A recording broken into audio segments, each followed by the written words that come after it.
MotorWeek is made possible by Rock Auto and Tire Rack.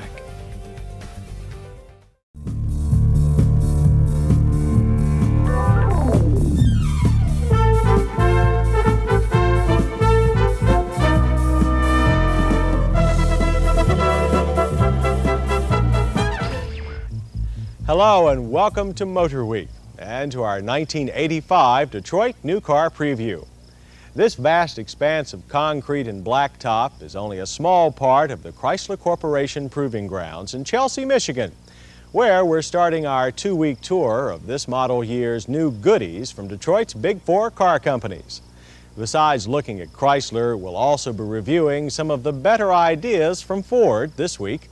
And next time, it'll be the turn of General Motors and American Motors. Pat Goss will also pay us a visit with some advice on how to keep the more sophisticated engines on many of these new models running sound long after your monthly payments end. So let's start by looking at a new car line that may add yet another sharp sales point to Chrysler's now flourishing Pentastar. For months, we've known them only as the Chrysler H cars, a pair of front-drive, middleweight, sporty five-door liftbacks. Well, now they have names, the Chrysler LeBaron GTS and the Dodge Lancer. They're built on a 103.1-inch wheelbase, one more variation of the tried-and-true K-car theme. Their aim is to make a run at domestic Eurothink products such as the Pontiac 6000 STE and world-class imports like the Mazda 626 and BMW 318i. Power is familiar. Standard equipment is the homegrown 2.2-liter fuel-injected four-cylinder, mated to an improved 5-speed manual or optional 3-speed automatic. This year, the only engine option is the uprated turbocharged version of the same motor. It provides 47% more horsepower than the standard engine's 99, for a total of 146. With 168 pounds of torque. That's more than adequate for the 2,600-pound base weight. For proof, the Turbo LeBaron GTS Lancer will go from 0 to 60 in under 9 seconds. Since this is meant to be Chrysler's answer to a European touring car, it's no surprise that even the standard suspension has more stiffness and handling than your typical American family model. With struts up front and a high coil spring rate solid axle rear, initial impressions of the H-Car's roadability are pretty good. The optional handling package adds Eagle GT rubber, higher pressure gas struts and shocks, and firmer springs. The main differences between the Chrysler and Dodge versions are in trim and details. The Chrysler LeBaron GTS carries a more formal grille, and inside things are properly demure. The standard cloth and vinyl upholstery is bolstered by an optional sports seat with adjustable support. All LeBaron GTS Lancers come with full instrumentation. You get a very legible analog gauge package on the base car and a good electronic unit on top-line editions. All models include this clever in-dash cup holder, a device that's fast becoming a Chrysler trademark. The Lancer incorporates Dodge's bullseye grille into the overall shape. And the large hatch follows the modern theme. It flows down and out to resemble a more traditional trunk. These twins are very practical in other ways too. There is a standard package shelf. The trunk expands by folding the rear seat, and it all comes complete with a security lock. Practical and sporty. That's what Chrysler intended here for those buyers who need the practicality of a sedan or hatchback, but yearn for the thrill of driving a more sporty machine. From first looks and first drives, it appears that they've managed to match the Chrysler LeBaron GTS and Dodge Lancer to their market targets, and time will surely tell. Bringing out dramatic new products is almost becoming a habit for Chrysler. Not only that, but some of the products introduced only a few years ago are getting significant additions and alterations for 1985.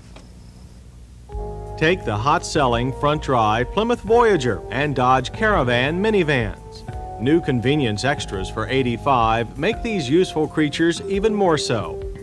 The most novel is a convert-a-bed option. It quickly transforms the middle bench into a quite sizable bed for two well-acquainted adults. While some bulky cargo may have to wait outside till dawn, Essentials will still fit underneath. The bed can't be ordered with the rear bench seat, so if that's gone, you can get a new front bench seat to replace the standard buckets. New overhead and floor consoles are also available for more small item storage. The almost as popular G-body sporty hatchbacks, the Dodge Daytona and Chrysler Laser, also get some minor tweaking. The top-performing Daytona Z gets a fresh black finish to go with last year's racier red and silver. And a slightly more powerful turbocharged 4-cylinder and smoother shifting 5-speed give it even more zip. You can also get the Z's 3-piece spoiler and all other Daytona variants. A Shelby suspension package for the Daytona is due around mid-year. Chrysler's more traditional front-wheel drive K cars, the Plymouth Reliant and Dodge Aries, get their first reskinning since they started improving Chrysler's fortunes 5 years ago. New body panels for 1985 give almost every old K-car crease a new curve on life. From the deeply tunneled headlights in the front to the wraparound taillights in the rear, the Aries Reliants aren't quite the austere people boxes they used to be. The insides have also been totally revamped. For instance, there's this clever pivoting lamp. It doubles as illumination for the passenger's sun visor mirror and as a map light. Besides this two-door, body styles will again include a compact four-door sedan and a versatile four-door wagon. Other K-car alterations are more modest. In the LeBaron lineup, the major item is the wide availability of the 2.2-liter turbo motor. Over at Dodge, that means a Turbo ES version of their popular 600 convertible. The top-line package includes the usual creature features, plus performance suspension with fatter tires. The larger Dodge 600 ES, their Euro-type four-door sedan, got the pink slip for 1985. But the basic mid-size 600 four-door is still around, along with a name change for its counterpart in the Chrysler Plymouth division. Last year's Chrysler E-Class now becomes the Plymouth Caravelle. Canadian buyers have known the Caravelle name for years, but this is the first time it's been used in the U.S. So now Plymouth comes back to being a full-line, popularly priced nameplate once again.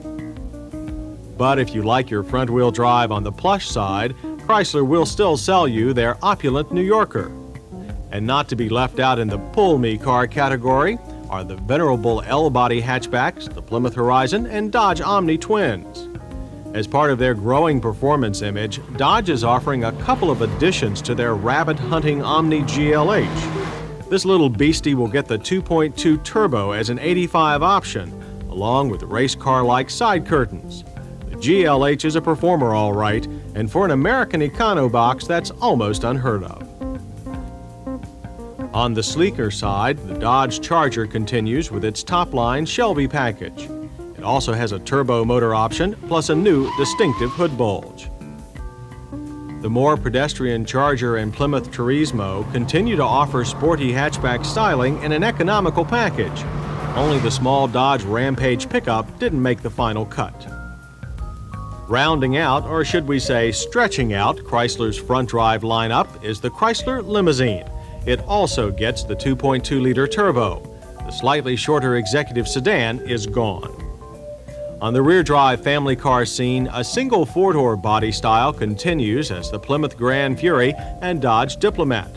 With its police cruiser shape, it's the only Chrysler car chassis that still offers V8 power. Those 8 cylinders, plus a lot of extra trim, have made this top-line Chrysler Fifth Avenue version one of the most popular values on the luxury car market today. As for Dodge trucks, the four-wheel drive Ram Charger lineup gets a new shift-on-the-move option. And a 5-year or 50,000-mile corrosion warranty is offered on their imported Ram 50 pickups. These are both first for their class. As for the rest of the imports, there are some pretty dramatic changes in Chrysler's Mitsubishi connection. We'll be seeing all new Dodge and Plymouth Colt hatchbacks. They're also introducing a new subcompact sedan called the Colt Premier.